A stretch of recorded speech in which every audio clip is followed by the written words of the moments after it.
السلام علیکم ورحمۃ اللہ۔ الحمد للہ رب العالمین، والصلاة والسلام علی سید الانبیاء والمرسلین، وعلی آلہ وازواجہ وآل بیتہ واصحابہ اجمعین، اما بعد۔ بسم اللہ الرحمن الرحیم۔ پیور ڈسکشن گروپ کے ایڈمن امیر فیصل کی طرف سے سوال جناب نبی کریم علیہ الصلاۃ والسلام کی وراثت اور ترکے کے حوالے سے، اور اس سلسلے میں اہل تشیع کا جناب ابو بکر صدیق اکبر رضی اللہ تعالی عنہ پر اعتراض، اور پھر اس واقعے کو لے کر جناب ابو بکر صدیق اکبر رضی اللہ تعالی عنہ کے خلاف پراپیگنڈا۔ اس پر میں اس سے پہلے بھی جواب دے چکا ہوں۔ پیور ڈسکشن گروپ کے اندر امیر فیصل نے باغ فدق اور مدینے اور خیبر کی زمین کے حوالے سے ایک روایت کو بطور دلیل پیش کیا کہ جس روایت کے اندر یہ بات بیان کی گئی کہ جب آیت وآتی ذی القربی حقہ نازل ہوئی تو نبی پاک علیہ الصلاۃ والسلام نے سیدہ فاطمہ صلوات اللہ وسلام اللہ علیہا کو بلایا اور فدق کا باغ جناب سیدہ فاطمہ سلام اللہ علیہا کو عطا کر دیا، مطلب ہبہ اور گفٹ کر دیا۔ اب باغ فدق اور نبی پاک علیہ السلام کے ترکے اور وراثت کے حوالے سے اس حدیث کے تحت یہ جواب، جناب ابو بکر صدیق رضی اللہ تعالی عنہ پر یہ اعتراض کہ انہوں نے نبی پاک علیہ الصلاۃ والسلام کی آل کو آپ صلی اللہ علیہ وسلم کا ترکہ اور ورثہ نہیں دیا، بلکہ نعوذ باللہ من ذالک ابو بکر صدیق اکبر رضی اللہ تعالی عنہ نے یہ غصب کر لیا۔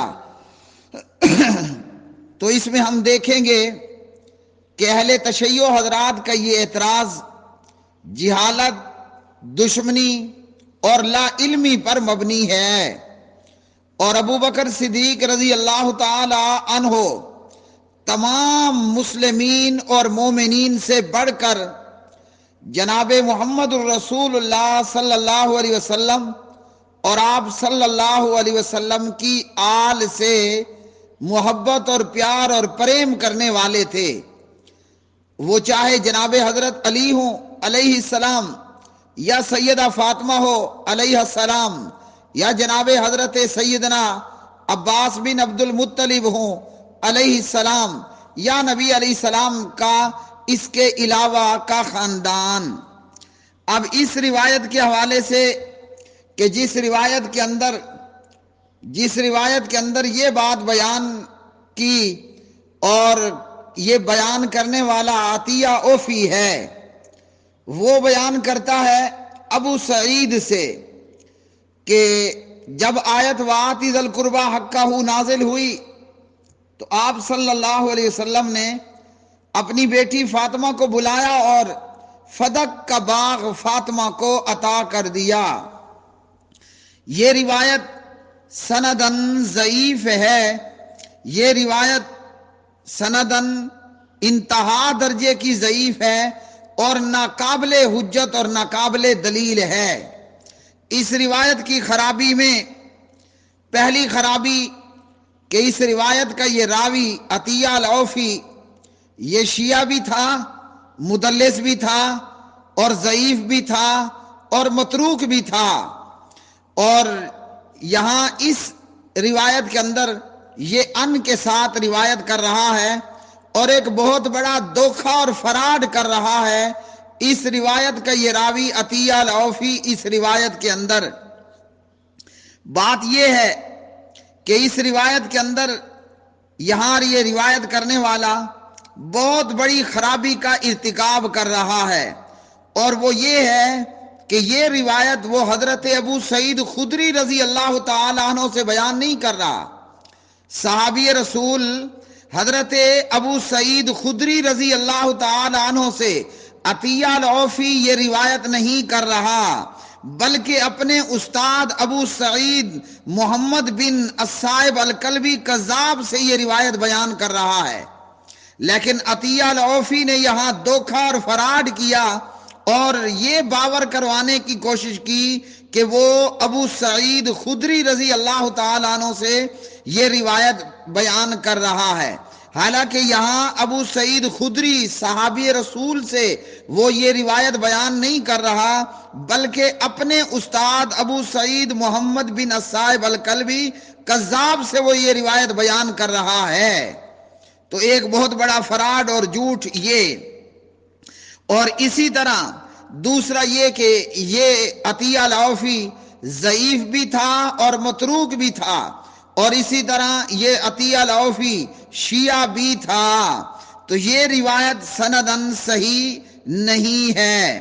اور اگر اس روایت کو صحیح مان لیا جائے جبکہ روایت صحیح نہیں ہے تو آیت وَآتِ ذِی الْقُرْبَىٰ حَقَّهُ یہ آیت مکی آیت ہے، ابھی خیبر اور فتح کا معاملہ ہوا ہی نہیں ہے، اور نبی پاک علیہ السلام کے پاس پہلے ہی فتح اور خیبر کی زمین آ گئی، ابھی یہ معاملہ ہوا ہی نہیں تھا۔ فتح اور خیبر کی فتح کا معاملہ یہ مدینے میں ہوا، اور آیت وَآتِ ذِی الْقُرْبَىٰ حَقَّهُ یہ آیت مکی ہے۔ فتح 7 ہجری میں خیبر کے ساتھ فتح ہوا، اور ابھی یہ آیت جو ہے وہ مکی آیت ہے۔ تو اب اس واقعے کو وَآتِ ذِی الْقُرْبَىٰ حَقَّهُ کے ساتھ کیسے ملا دیا گیا؟ کسی سیانے نے بڑی اچھی بات کہی ہے، بڑے بڑے دنیا میں الحمدللہ سیانے لوگ، عقل مند لوگ موجود ہیں، سیانے بندے نے بڑی اچھی بات کہی کہ جھوٹ کے پیر نہیں ہوتے۔ لو جی، جھوٹ کے پاؤں نہیں ہوتے ہیں۔ عطیہ العوفی نے دھوکہ اور فراڈ تو کر دیا، ابو سعید سے بیان کرتے ہوئے باور یہ کروانے کی کوشش کی کہ ابو سعید خدری ہیں رضی اللہ تعالیٰ عنہ، جبکہ ایسا نہیں، راوی بذات خود شیعہ، مدلس، ضعیف، متروک، ہاں جی، اور یہ مدلس انتہا درجے کی بری تدلیس اور فراڈ کرتے ہوئے ابو سعید محمد بن الصائب کو ابو سعید خدری باور کروانے کی کوشش کر رہا ہے۔ لیکن چونکہ سیانے لوگوں نے کہا ہے کہ جھوٹ کے پاؤں اور پیر نہیں ہوتے، تو وَآتِ ذِی الْقُرْبَىٰ حَقَّهُ آیت مکی ہے، اور فتح اور خیبر کی فتح کا معاملہ وہ 7 ہجری میں ہوتا ہے۔ تو نبی پاک علیہ الصلوۃ والسلام مکہ میں ہی جناب سیدہ سلام اللہ علیہا کو فتح عطا فرما رہے ہیں، فتح گفٹ فرما رہے ہیں۔ تو یہ بات سراسر جھوٹ ہے اور اس کا حقیقت کے ساتھ کوئی تعلق نہیں ہے۔ اللہ سبحانہ و تعالیٰ امام حافظ ابن کثیر رحمہ اللہ کی قبر کو جنت کے باغوں میں سے ایک باغیچہ بنائے۔ اب اس کے بعد ہم دیکھتے ہیں صحیح بخاری کی ایک روایت اسی باغ فتح کے حوالے سے، حدیث نمبر ہے 4035، 4035 نمبر کی روایت ہے صحیح بخاری میں، اور یہ تو ہم جانتے ہیں کہ یہ روایت 24 کیرٹ کی ہے۔ راویہ اس کی حضرت عائشہ صدیقہ طیبہ طاہرہ بنت ابی بکر صدیق رضی اللہ تعالی عنہما ہیں۔ ہاں جی، اس روایت کے اندر جناب عائشہ کہتی ہیں ان فاطمہ علیہ السلام والعباس آتیا ابا بکر یلتمسان میراثہما ارضہ من فدق وسہمہ من خیبر، فقال ابو بکر سمعت النبی صلی اللہ علیہ وسلم یقول لا نورث ما ترکنا صدقۃ انما یاکل آل محمد فی ھذا المال واللہ لقرابۃ رسول اللہ صلی اللہ علیہ وسلم احب الی ان اصل من قرابتی۔ ہاں جی، جناب سیدہ کہتی ہیں عائشہ رضی اللہ تعالی عنہا کہ حضرت فاطمہ سلام اللہ علیہا اور جناب حضرت عباس، ہاں جی، جناب حضرت عباس رضی اللہ تعالی عنہ ابو بکر صدیق اکبر رضی اللہ عنہ کے پاس آئے اور حضور نبی کریم خاتم النبیین صلی اللہ علیہ وسلم کی زمین جو فدق میں تھی اور جو خیبر سے حضور کو حصہ ملا تھا وہ اس میں اپنا ورثہ طلب کرتے تھے۔ اب یہاں عطیہ العوفی کے جھوٹ کا پھر جو ہے وہ پردہ چاک ہوتا ہے۔ جب نبی پاک علیہ الصلوۃ والسلام نے سیدہ کو فدق کی زمین، سیدہ فاطمہ سلام اللہ علیہا کو فدق کی زمین عطا کر دی، گفٹ اور ہبہ کر دی تھی، تو بطور وراثت سیدہ وہ کیسے مانگنے آ رہی ہے؟ وہ تو جیتے جی حضور نے سیدہ کو گفٹ کر دیا۔ جب وہ گفٹ ہو چکا، جب وہ ہبہ ہو چکی، تو اب اسے بطور وراثت مانگنے کیوں کر آ رہی ہے؟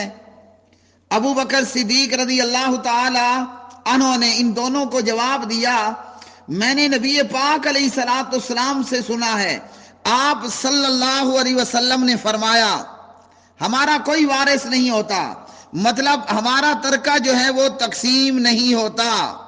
نبی پاک علیہ الصلوۃ والسلام نے کیا فرمایا؟ فرمایا ہمارا کوئی وارث نہیں ہوتا، ہمارا ترکہ تقسیم نہیں ہوتا، جو کچھ ہم چھوڑ جائیں وہ صدقہ ہے۔ اب یہاں ایک تو اس عطیہ العوفی کے جھوٹ کا پردہ چاک ہوا کہ حضور نے فدق کا باغ سیدہ فاطمہ سلام اللہ علیہا کو ہبہ کر دیا، گفٹ کر دیا۔ جب وہ ہبہ اور گفٹ ہو گیا تو اسے بطور وراثت مانگنے کیوں کر آئے؟ ایک بات۔ دوسری بات یہ ہے کہ نبی پاک علیہ السلام کا فرمان ابو بکر نے سنا دیا۔ اب میں اہل تشیع حضرات سے کہوں گا، ان کا اعتراض دانستہ یا غیر دانستہ، ان کی دشمنی یا ان کا بغض دانستہ یا غیر دانستہ، جہالت میں یا ضد میں، بعض عوام جاہل ہوتے ہیں اور بعض ضدی اور ہٹ دھرم ہوتے ہیں، بعضوں کو سرے سے علم نہیں ہوتا اور بعضوں کو علم ہوتا ہے مگر وہ ضد اور دشمنی اور ہٹ دھرمی میں جھوٹ پر کھڑے ہو جاتے ہیں۔ تو یہ اعتراض اور یہ بغض اور یہ دشمنی در حقیقت دیدہ دانستہ یا غیر دانستہ جناب محمد الرسول اللہ صلی اللہ علیہ وسلم سے ہے۔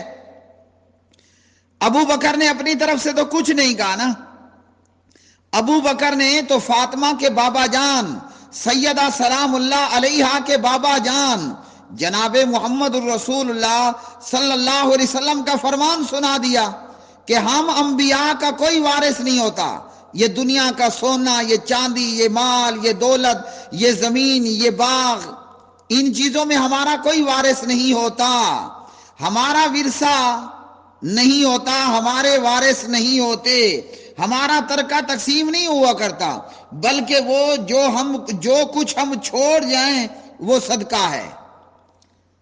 تو سیدہ کی محبت میں، اہل بیت کی محبت میں، آل رسول علیہ السلام کی محبت میں، اہل تشیع کے جہلاء کو یا ضدی اور ہٹ دھرم لوگوں کو میں کہوں گا کہ محبت میں خدا را اللہ واسطے غلو مت کیجئے، ورنہ نہ گھر کے نہ گاٹ کے صحابہ سے بغض اور دشمنی کر لی، لہذا وہاں سے معاملہ تمہارا ختم، اور اہل بیت اور آل رسول علیہ السلام کی محبت میں غلو کیا تو ادھر سے بھی تمہارا دروازہ بند ہو جائے گا، کیونکہ ہم سے پہلے کی جو امتیں ہلاک ہوئیں، اہل کتاب یہود و نصارہ، وہ اسی غلو کی وجہ سے ہلاک ہوئیں۔ یہودیوں نے حضرت موسیٰ علیہ السلام سے بغض کیا، جیسے اہل تشیع نے ابو بکر سے بغض کیا، ادھر سے ہلاکت۔ جناب عیسیٰ علیہ السلام کی محبت میں نصارہ نے غلو کیا اور کہا وقالت النصارى المسیح ابن اللہ، نصارہ نے کہا کہ مسیح علیہ السلام اللہ کے بیٹے ہیں، ادھر سے بھی دروازہ بند۔ نہ گھر کے نہ گاٹ کے، نہ صنم ملا نہ خدا، کچھ بھی پلے نہیں رہا ان کے۔ تو اہل تشیع سے میں گزارش کروں گا، ابو بکر صدیق رضی اللہ عنہ کی دشمنی چھوڑ دو، اور سیدہ اور اہل بیت اور آل رسول علیہ السلام جن پر ہم اور ہمارے ماں باپ قربان ہو جائیں، واری جائیں، ان کی محبت میں غلو چھوڑ دو۔ دشمنی اور بغض بھی ہلاک کر ڈالے گی اور غلو بھی ہلاک کر ڈالے گا۔ کل قیامت کے دن کیا بنے گا تمہارا؟ اچھا جی، پھر اس کے بعد ابو بکر صدیق رضی اللہ تعالی عنہ کیا فرماتے ہیں؟ فرماتے ہیں البتہ نبی علیہ السلام کی جائیداد میں سے آپ صلی اللہ علیہ وسلم کی اولاد کو، آپ کی آل کو خرچہ ملتا رہے گا۔ چنتا کس بات کی؟ فاطمہ کس بات کی چنتا؟ جناب سردار عباس کس بات کی چنتا؟ نبی علیہ السلام بھی ان جائیدادوں سے اپنی آل کا خرچہ پورا کرتے اور دیگر جو مسلمانوں کے مسالے اور مصارف ہوتے ان میں خرچ کرتے۔ تو میں ابو بکر بھی ان جائیدادوں سے آل رسول آل محمد صلی اللہ علیہ وسلم کو خرچہ دیتا رہوں گا۔ آل محمد کو اس جائیداد میں سے خرچہ ضرور ملتا رہے گا۔ اب بتائیے، ابو بکر صدیق اکبر رضی اللہ تعالی عنہ اہل بیت اور آل علیہ السلام کے دشمن ہوئے یا دوست؟ جواب ہے دوست۔ اور صدیق اکبر کہتے ہیں رسول اللہ صلی اللہ علیہ وسلم کی قرابت خود میں اپنی قرابت سے زیادہ مجھے محبوب ہے کہ ان سے اچھا برتاؤ اور اس نے سلوک کروں۔ تو جناب ابو بکر صدیق رضی اللہ تعالی عنہ اور صحابہ اور اہل بیت علیہ السلام وہ تو آپس میں کھیر اور شکر تھے۔ اگر ان حضرات نے نعوذ باللہ کوئی ہبہ یا جائیداد یا ترکہ اور وراثت کو غصب کیا ہوتا، حضرت امام علی علیہ السلام کبھی ان کے ساتھ نہ رہتے، ان کے ساتھ رہے، ان کے شانہ بشانہ بن کر رہے، بلکہ ان کی محبت کا حال تو یہ ہے کہ امام علی علیہ السلام نے اپنی لخت جگر ام کلثوم کا نکاح جناب امام عمر ابن خطاب کو عطا کیا۔ یعنی امام علی علیہ السلام نے امام عمر بن خطاب کو اپنا داماد بنایا، اور امام عمر بن خطاب کا رشتہ جہاں اس طرف سے تھا کہ عمر ابن خطاب کی بیٹی حفصہ بنت عمر محمد الرسول اللہ صلی اللہ علیہ وسلم کی بیوی ہیں، عمر محمد الرسول اللہ صلی اللہ علیہ وسلم کے سسر ہیں، سبحان اللہ۔ دوسری طرف نبی پاک علیہ السلام کے یہ صحابی عمر امام علی علیہ السلام کے داماد ہیں۔ ہاں جی، محمد الرسول اللہ صلی اللہ علیہ وسلم عمر کے داماد ہیں اور عمر امام علی کا داماد۔ اللہ اکبر، اللہ اکبر، اللہ اکبر۔ اس سے بڑا پریم اور پیار شاید کہ کائنات میں کسی آنکھ نے دیکھا ہو، کسی کان نے سنا ہو۔ ہاں جی، تو یہ ان لوگوں کا آپس میں محبت اور پیار کا معاملہ تھا۔ اور خود اس حوالے سے امام جعفر صادق رحمہ اللہ بہت بڑے امام گزرے ہیں، بہت بڑے اللہ کے ولی گزرے ہیں، امام جعفر صادق رحمۃ اللہ علیہ، اور یہ اہل تشیع کے ائمہ میں سے ایک امام بھی ہیں، اور میرے اور ہمارے بھی امام ہیں۔ تو امام جعفر صادق رحمۃ اللہ علیہ نے فرمایا کہ علماء انبیاء کے وارث ہیں، ہاں جی، اور انبیاء نہیں مالک ہوتے درم و دینار کے، بلکہ وہ تو وارث ہوتے ہیں ان احادیث کے۔ پس جس نے ان سے احادیث میں سے کچھ لے لیا، اس نے کافی حصہ پا لیا۔ تو خود امام جعفر صادق رحمۃ اللہ علیہ یہ فرماتے ہیں کہ انبیاء کے وارث علماء کرام ہیں، اور انبیاء کا ترکہ اور ورثہ کیا ہوتا ہے؟ وہ وحی الہی ہوتا ہے، وہ علم دین ہوتا ہے۔ اللہ سبحانہ و تعالیٰ سے دعا ہے کہ اللہ پروردگار ہمیں صحابہ، اہل بیت اور آل رسول صلی اللہ علیہ وسلم کی محبت عطا فرمائے۔ جناب ابو بکر صدیق نے جو کیا سچ اور حقیقت پر مبنی کیا، اور یہ روایت عطیہ العوفی کی راوی شیعہ مدلس ضعیف متروک اور اس روایت کے اندر پرلے درجے کا فراڈ کرتے ہوئے کہ اپنے استاد ابو سعید سے بیان کر رہا ہے، باور یہ کروانے کی کوشش کر رہا ہے کہ یہ ابو سعید خدری ہیں، حالانکہ یہ دھوکہ اور فراڈ تھا۔ ابو سعید خدری رضی اللہ تعالیٰ عنہ نے یہ کوئی حدیث نہیں بیان کی کہ باغ فدق نبی پاک علیہ السلام نے فاطمہ کو عطا کر دیا۔ ہاں جی، ایک واقعہ بھی ہوا نہیں، ایک زمین ایک جائیداد حضور کے قبضے میں اور حصے میں ابھی آئی نہیں، اور حضور پہلے ہی عطا فرما رہے ہیں۔ سچ کہا ہے کہ جھوٹ؟ اور اسی میں آپ کے اس اعتراض کا جواب بھی آ گیا کہ حضور صلی اللہ علیہ وسلم کی آل کو، بچوں کو بغیر دانے پانی کے چھوڑ دیا جائے۔ وہ جواب آ گیا کہ ابو بکر صدیق رضی اللہ تعالی عنہ نے فرمایا آل محمد صلی اللہ علیہ وسلم کو اس جائیداد سے ضرور خرچہ ملتا رہے گا۔ وما علینا الا البلاغ المبین۔